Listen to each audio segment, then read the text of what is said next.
Bonjour Stéphane Troussel. Bonjour. Président socialiste du conseil départemental de Seine-Saint-Denis. Donc ça y est, les Jeux, c'est parti. Chez vous aussi, assez largement, même en Seine-Saint-Denis. Comment vous vivez ce début de séquence olympique ? Exactement comme on pouvait l'imaginer, et c'est la raison pour laquelle on s'était mobilisé depuis le début de la candidature, c'est de permettre aux habitants de la Seine-Saint-Denis non seulement de participer à cette grande fête, à ce plus grand événement sportif international, mais aussi à pouvoir espérer un héritage et l'accélération des transformations de la Seine-Saint-Denis. Et je dois dire que pour l'instant, le pari est réussi. Vous le sentez comment, cet engouement, comment vous le percevez, l'engouement des habitants pour les Jeux ? En particulier depuis ces derniers jours, 110 000 personnes qui ont participé au parcours de la flamme jeudi dans toutes les rues de la Seine-Saint-Denis, puisque j'avais souhaité que le parcours de la flamme en Seine-Saint-Denis soit plutôt tourné vers les villes qui ne sont pas au cœur du projet olympique, et donc la partie la plus à l'est de la Seine-Saint-Denis.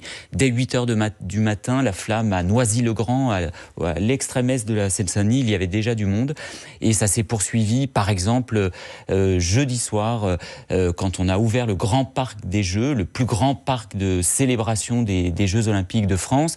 Il y avait 15 000 personnes qui se sont rassemblées pour l'allumage du chaudron olympique autour de Lilian Thuram et du premier concert autour du rappeur Gazo. Donc oui, du point de vue de la fête populaire, la Seine-Saint-Denis est au rendez-vous. Juste après la dissolution, vous aviez dit, vous étiez très en colère et vous disiez Emmanuel Macron va gâcher la fête. Finalement, elle n'est pas gâchée. Alors en tout cas, depuis quelques jours. Mais disons-le, ce mois de juin n'a pas été un moment où on a senti la ferveur populaire monter. Moi, j'étais à Marseille le 8 mai, où l'arrivée de la flamme sur le Vieux-Port, on a senti cette ferveur populaire. C'est toute la ville de Marseille, tous ces quartiers, toutes ces populations qui s'étaient rassemblées. Et disons-le, cette annonce de dissolution et le climat anxiogène qui est né de cette annonce de dissolution avait fait un peu reculer l'engouement autour des Jeux. Et puis, depuis quelques jours, oui, c'est reparti et c'est tant mieux. On en a bien besoin de cet enthousiasme face aux passions tristes qui avaient envahi le pays.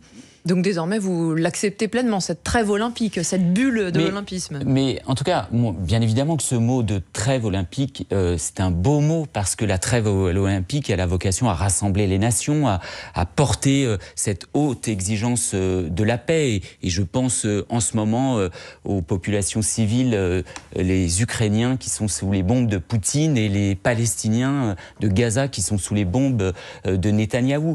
Mais le président de la République ne doit pas instrumentaliser ce beau mot de trêve. Notre démocratie, la République française, elle peut supporter et les Jeux et le débat politique. Et donc, ça ne va pas, on ne va pas mettre le pays sous cloche de nos débats politiques. Ils existent, et pour autant, on est capable de se rassembler, de s'unir autour de nos athlètes, autour de la fête, autour des nations qui sont avec nous en ce moment pour vivre ce grand événement sportif. Stéphane Troussel, on parlera de politique pure, parce que vous êtes aussi porte-parole du PS un peu plus tard, mais restons sur les Jeux. La cérémonie d'ouverture, vous l'avez vécue avec les officiels, on va dire, en tribune. C'était comment ? J'ai trouvé que c'était une formidable cérémonie d'ouverture parce qu'elle était à la fois belle, grande, majestueuse, fabuleuse. J'ai pas de mots plus forts encore. Je crois que vraiment, elle permet d'envoyer un message au monde. C'est une Quelle France ça montre ? Je crois que c'est une France qui est à la fois fière d'elle-même, fière de ses valeurs, qui porte haut les valeurs de liberté, d'égalité, de fraternité, de sororité pour l'ensemble du monde. La France, c'est pas un pays recroquevillé sur lui-même, sur son passé, sur son histoire, sur son patrimoine. C'est une histoire en mouvement, c'est un projet politique, la France. Et le fait d'avoir mis en scène Zizi Jeanmaire et Lady Gaga, Edith Piaf et Céline Dion, le rappeur Rimka et la mezzo-soprano Axel Saint-Cyril, c'est tout ça à la fois la France. Et puis avec des prouesses technologiques, ce cheval mécanisé, cette montgolfière qui va porter cette vasque olympique chaque soir, eh bien c'est tout ça. Et donc c'est particulièrement réussi.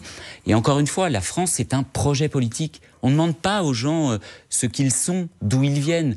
On demande aux gens ce qu'ils ont envie de porter ensemble de ce projet républicain.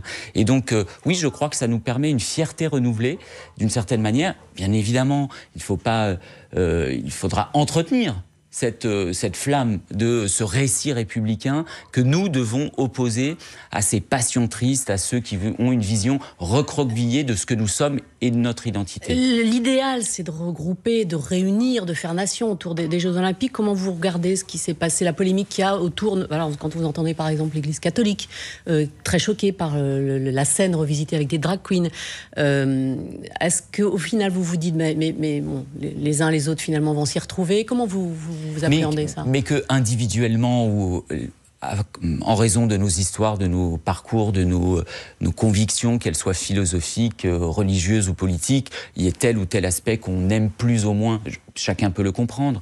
Mais je crois par exemple que la manière dont on est sorti de la polémique autour de, pour certains, d'Aya Nakamura, avec la garde républicaine, c'est assez extraordinaire. Et vous verrez, je suis sûr qu'il y aura des enquêtes d'opinion dans les prochaines heures, dans les prochains jours.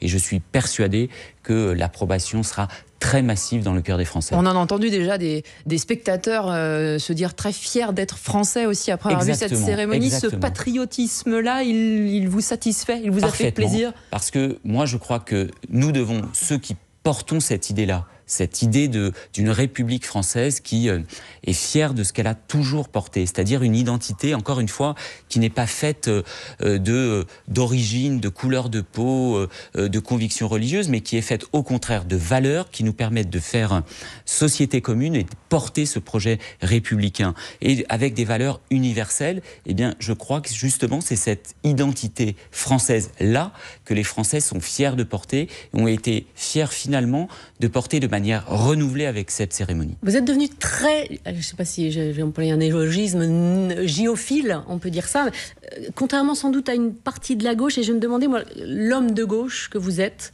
n'est-il pas un peu en décalage avec notamment une partie de la population de la Seine-Saint-Denis qui s'émeut beaucoup d'un nettoyage social qui a eu lieu avant les Jeux?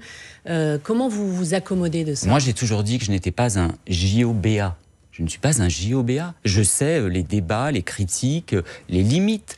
Ne demandons pas aux Jeux Olympiques de régler tous les problèmes de la société française en matière... La France a la passion de la justice et de l'égalité. Les Français ont la passion de la justice et de l'égalité. 12 500 personnes précaires expulsées dans toute l'île de France en un an, rapport de Médecins du Monde. Mais oui, mais en l'occurrence, moi j'ai reçu le collectif qui s'est mobilisé justement pour faire en sorte que les publics fragiles, les publics précaires, les publics par exemple qui sont accompagnés, les usagers de drogue, qui ont besoin de soins pendant cette période, je les ai aidés à se relocaliser en dehors du village olympique, notamment à Bobigny, dans des locaux du conseil départemental, pour que ces populations puissent continuer d'être accueillies. Et donc oui, il faut pouvoir faire les deux à la fois. Alors tout n'est pas réussi, tout ne va pas être réglé. Vous croyez que mes combats pour la justice et l'égalité, pour les transports, on en parlera peut-être, pour l'éducation, pour donner à l'éducation les moyens de réussir dans un département jeune et populaire comme la Seine-Saint-Denis, ils ne vont pas s'éteindre. Et les défis à relever, je vais les continuer dès la rentrée prochaine, parce que j'entends bien, y compris, faire des Jeux et de la transformation qu'ils auront permis en Seine-Saint-Denis, j'entends bien l'utiliser comme un point d'appui, comme un levier pour continuer les combats. On va revenir sur tout ça, Stéphane Troussel, vous restez avec nous. D'abord un détour par le fil, info à 8h41, Yasmina Adila.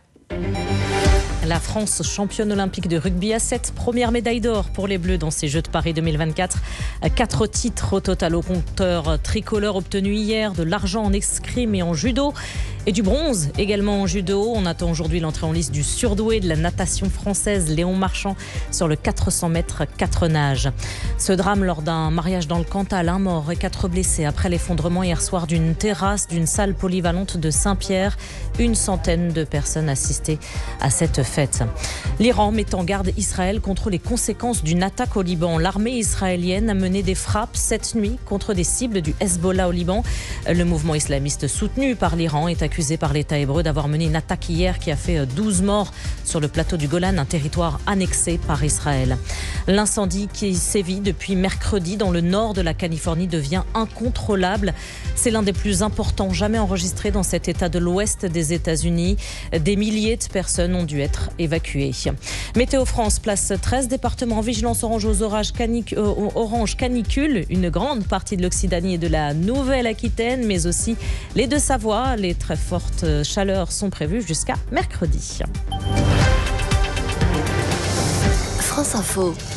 Le 8-30 France Info, Bérangère Bonte, Agathe Maheuet. Avec Agathe Maheuet, nous recevons ce matin Stéphane Troussel, président socialiste du conseil départemental de Seine-Saint-Denis et porte-parole du PS. On va parler un peu de politique nationale, parce que Lucie Castet, votre candidate du nouveau Front Populaire pour Matignon, était à Lille hier en campagne pour Matignon, alors qu'il n'y a pas d'élection. C'est une drôle de conception des institutions, non ? Oui, peut-être, mais en tout cas, je crois que c'est son déplacement, sa personnalité, le projet qu'elle porte, eh bien, c'est le résultat du rassemblement et de l'unité de ce nouveau Front Populaire. Et donc, je pense d'ailleurs que la clé pour nous, c'est de rester unis autour de ce projet, autour de cette personnalité et de notre capacité maintenant à décliner pour eh bien, s'il est nécessaire de faire entendre raison au président de la République et qu'il ne soit pas dans ce déni des résultats. Elles en sont où vos discussions avec l'exécutif, notamment avec le président ?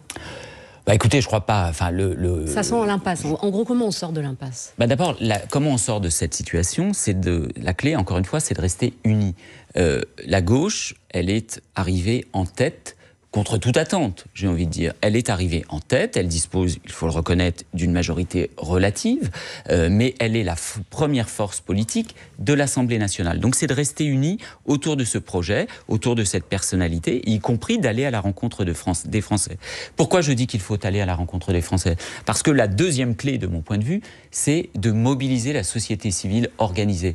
Dans ce succès du nouveau Front Populaire, il y a certes la coalition des 4 partis de gauche, mais il y a eu, comme jamais dans notre pays depuis longtemps, une mobilisation de la société civile, des associations, des organisations syndicales, de divers groupes qui se sont mobilisés pour à la fois faire échec à l'extrême droite, mais porter ce projet, des organisations syndicales qui ont soutenu les propositions. Et donc je crois que c'est la clé pour dire au président de la République, il faut prendre acte de ce résultat, parce que sinon, j'ai envie de retourner la question, sur quelle autre base le président de la République pourrait faire un autre choix que celui de la gauche pour nommer son Premier ministre. Mais cette unité entre vous, à gauche, elle ne suffira pas à former un gouvernement et à obtenir une majorité. Comment vous faites ? Il faut tendre la main ? Si, elle suffira à former un gouvernement. Nous sommes unis, nous l'avons dit, et donc... un gouvernement aussitôt retoqué, très probablement censuré. Mais pourquoi serait-il retoqué ? Parce que 49.3... Quelles sont les autres majorités possibles ? Quelles sont les autres majorités possibles ? Bien évidemment, je connais l'arithmétique. Je connais l'arithmétique. Donc bien évidemment qu'il faudra, sur la base du projet qui est le nôtre, chercher des compromis, c'est-à-dire en termes d'ampleur, des réformes, de rythme, de calendrier, de priorités politiques. Mais moi, je crois que sur la réforme des retraites, eh bien, il y avait une très large opposition à la fois des Français, mais aussi des formations politiques, pour dire que cette réforme était injuste et chacun a dénoncé la méthode du gouvernement de l'époque. Mais ça veut dire aussi que si le RN vient vous soutenir sur l'abrogation de la réforme des retraites, vous acceptez, vous prenez. Attendez, c'est pas nous qui... À aucun moment, la gauche n'a mélangé ses voix avec celles de l'extrême droite. Jamais nous n'avons voté des textes, des propositions de l'extrême droite. Et donc... nous irons sur chacun des textes chercher des majorités ou éviter des coalitions d'opposition. Et donc, bien évidemment qu'il faudra être rassembleur ou ouvert pour aller négocier, mais ça sera le cas de tout le monde. Est-ce que on entend des noms comme ça qui circulent pour d'autres coalitions possibles ? Est-ce que Xavier Bertrand, qui avait dénoncé une réforme des retraites profondément injuste et la méthode du gouvernement, pourrait accepter les propositions de Laurent Wauquiez de la droite républicaine qui veut sortir les demandeurs d'emploi du logement social ? Stéphane Troussel, est-ce qu'on peut questionner quand même l'unité ? Vous répétez ce mot unité. Il y a un épouvantail dans la salle. vous pouvez considérer que c'est injuste, mais ni les droites, ni le centre, ni même l'exécutif actuel, enfin la majorité présidentielle, on va dire, le bloc présidentiel, ne veulent des insoumis. Est-ce que ça s'imagine de rompre au moins pour construire un gouvernement, ce qui ne vous empêche pas ensuite de voter les textes ensemble, mais de faire sortir de ce nouveau Front populaire les Insoumis comme une avancée pour permettre des coalitions, sinon on n'avance pas. Mais vous savez, moi je pense qu'en politique, il y a une règle de base, c'est la cohérence et c'est la fidélité au projet et au message qu'on a porté devant les électeurs. Donc moi je veux bien tous les débats, et ils sont légitimes. Mais enfin, nous sommes, il y a quelques semaines, présentés unis devant les électeurs. Et donc la première des choses que nous ferions au lendemain de ces élections, c'est d'expliquer à nos électeurs que tout ça c'était juste pour gagner des circonscriptions, mais tout ça c'est terminé désormais. Le Front républicain, que j'ai appelé de mes voeux, ce n'était pas un projet politique, c'était un réflexe démocratique. Alors bien évidemment que compte tenu de la situation politique nouvelle, qui est inédit dans la Ve République, nous devons les uns et les autres faire preuve, tout en étant fidèles à nos convictions, fidèles à notre projet politique, eh bien, être en mesure d'aller négocier texte par texte des majorités. La politique, c'est pas la guerre civile, c'est au contraire le moyen de régler de manière démocratique, par le débat, par une posture, par une attitude de respect, à la fois des différentes composantes d'une majorité, mais aussi de ses adversaires politiques. Je ne parle pas des ennemis de la République. Pas comment on sort de cette impasse. Mais comment nous faisons, par exemple, dans nos assemblées, quand il y a nécessité de se rassembler autour d'un certain nombre de projets ? Eh bien, on discute, on négocie, on cherche des majorités possibles. Eh bien, oui, la France doit s'adapter à cette situation politique. Mais il faut le faire avec un minimum de constance. Alors, soyons concrets. Dans la tribune, Lucie Castet promet ce matin 150 milliards de prélèvements publics supplémentaires pour à la fois financer le programme du nouveau Front populaire, pour réduire le déficit public. Sauf que la droite et le centre n'en veulent pas, on le sait. Pas de hausse d'impôts, répète Emmanuel Macron. Donc, comment vous vous entendez ? Mais écoutez, moi je crois qu'il y a chez les macronistes, y compris chez une partie de la droite dite républicaine, eh bien des gens qui considèrent qu'en matière de justice fiscale, ça ne va plus dans notre pays. Quand les ultra-riches payent finalement moins d'impôts que le salarié qui, tous les jours, fait des efforts pour assurer son pouvoir d'achat, pour faire en sorte que sa famille puisse partir en vacances, eh bien, ces écarts à la fois de rémunération, de patrimoine et donc de fiscalité également auxquels nous sommes arrivés actuellement dans notre pays sont insupportables. Et donc, oui, je crois que, y compris sur la manière dont on doit désormais réfléchir à la fiscalité des ultra-riches dans notre pays, je crois, oui, qu'il y a des majorités possibles. Stéphane Troussel, le président du conseil départemental de Seine-Saint-Denis, invité de France Info ce matin. Vous restez avec nous. On se retrouve après le fil info. 8h50, Yasmina Adila. Les Jeux de Paris 2024 et déjà 4 médailles au compteur de la France. La première en or pour le rugby à 7, 2 en judo, de l'argent pour Luca Meredze et du bronze pour Shirin Boukli. Cette nuit, 2 Français, Vainé Fierro et Joanne Durus, se sont qualifiés pour les épreuves de surf à Teahupo'o, à Tahiti. À suivre aujourd'hui, l'entrée en lice du surdoué de la natation française Léon Marchand, mais aussi de l'équipe de France de gymnastique. On attend également l'américaine Simone Biles, la reine de la discipline, de retour 3 ans après son abandon inattendu aux Jeux de Tokyo. 1 mort et 4 blessés dans le Cantal après l'effondrement d'une terrasse d'une salle polyvalente de Saint-Pierre. Une centaine de personnes étaient présentes pour assister à un mariage. Élection présidentielle sous tension aujourd'hui au Venezuela. Ce vote se résume en un duel. Le sortant Nicolás Maduro, qui brigue un 3e mandat face à son principal opposant, le diplomate Edmundo González Urrutia. C'est une nouvelle qui ravira les amateurs de Marvel. Robert Downey Jr., connu pour son interprétation d'Iron Man, a annoncé hier son retour dans ses films de super-héros. Harrison Ford rejoindra également la filiale de Disney. France Info. Le 8h30 France Info. Bérangère Bonde, Agathe Maheuet. Et Stéphane Troussel toujours avec nous. On va parler d'héritage olympique. Que va-t-il rester de ces Jeux en Seine-Saint-Denis. On parle évidemment du village olympique, du centre média, qui doivent être transformés en 4000 logements ainsi que des bureaux, mais c'est très loin des besoins du département. Il manque plus de 200 000 logements en Seine-Saint-Denis. Oui, et justement, c'est aussi pour ça que nous nous sommes engagés, c'est pour accélérer les transformations de ce territoire. Et j'ai l'habitude de dire que les Jeux et les réalisations autour des Jeux, c'est pas un aboutissement pour la Seine-Saint-Denis, c'est un point de bascule, c'est un moment de bascule, parce qu'il y a à la fois, vous le disiez, ces logements, ces équipements sportifs, 7 piscines construites, agrandies ou rénovées, 11 gymnases, des écoles, des crèches, des ponts, des passerelles sur l'autoroute ou la Seine pour recoudre la ville, pour permettre que la Seine soit plus seulement tournée vers son utilité économique en Seine-Saint-Denis, mais qu'elle serve aussi de lieu d'agrément, de loisirs, de flânerie pour les habitants au moment où le réchauffement climatique s'intensifie. Et donc, c'est dans cette vision-là c'est cette vision-là que nous avons portée dans notre engagement pour les Jeux Olympiques et Paralympiques en Seine-Saint-Denis. C'est de faire en sorte que ce territoire jeune, populaire, emblématique d'une certaine manière des banlieues françaises, accélère ces transformations pour être utile au territoire et ses habitants. Et comment faites-vous pour éviter ce qui peut accompagner ce type de phénomène, un problème de gentrification, comme on l'a vu par exemple à Londres? Oui, mais vous savez, au lendemain de ces Jeux, avec ces logements construits, et y compris ces logements qui vont permettre aussi de diversifier l'habitat en Seine-Saint-Denis et de permettre aux uns et aux autres de pouvoir y rester ou venir s'y loger. La Seine-Saint-Denis restera le département de France où le pourcentage de logements sociaux est le plus élevé de France. Et donc, je suis toujours un peu surpris par ce débat sur l'évolution, la diversification de l'habitat en Seine-Saint-Denis. Pourquoi ne pose-t-on pas ce type de questions à l'ouest parisien, qui reste celui qui est le plus ségrégué, où le séparatisme est le plus élevé, où les pourcentages de logements sociaux ils sont les plus faibles. Mais vous pourquoi dans 4 000 logements, pardon je vous interromps, mais 4 000 logements, Agathe le disait, alors que les besoins c'est 233 000.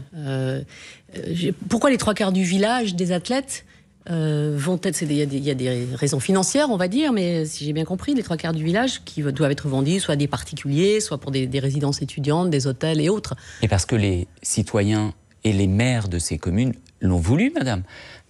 Parce que tout simplement, à Saint-Denis, à Saint-Ouen ou à l'Île-Saint-Denis, il y a déjà 40, 45, 50% de logements sociaux dans ces quartiers, quand la loi fait obligation d'en avoir 25. Parce qu'à Duny, où il y a le village des médias, il y a aujourd'hui 72% de logements sociaux, et qu'au lendemain de cette opération, il y aura toujours 65% de logements sociaux à Duny. C'est ça la réalité. Pourquoi on pose ce type de questions à la Seine-Saint-Denis, et pourquoi on ne pose pas ce type de questions à Suresnes, à Levallois, au 7e arrondissement de Paris? Il se trouve que vous présidez la Seine-Saint-Denis, donc très bien, et qu'on très vous a bien, ce matin. Je veux dire, cette évolution de la Seine-Saint-Denis, moi je crois à la ville équilibrée, je crois à la ville de la mixité et de la diversité, où les uns et les autres peuvent s'y retrouver. Je ne crois pas au séparatisme, je ne crois pas à l'Ouest embourgeoisé depuis toujours, et auquel tout le monde accepte cette situation, et à la Seine-Saint-Denis qui resterait dans ses difficultés et qui devrait assumer seule la solidarité nationale ou régionale.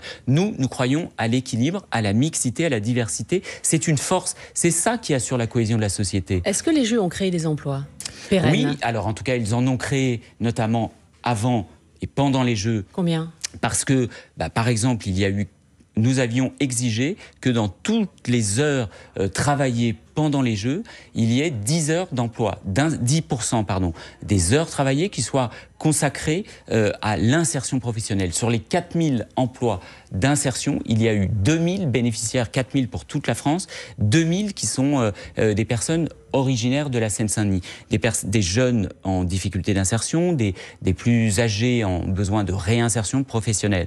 Par ailleurs, c'est difficile aujourd'hui de quantifier la totalité des emplois qui ont été consacrés aux Jeux, soit avant, soit pendant ou après les Jeux.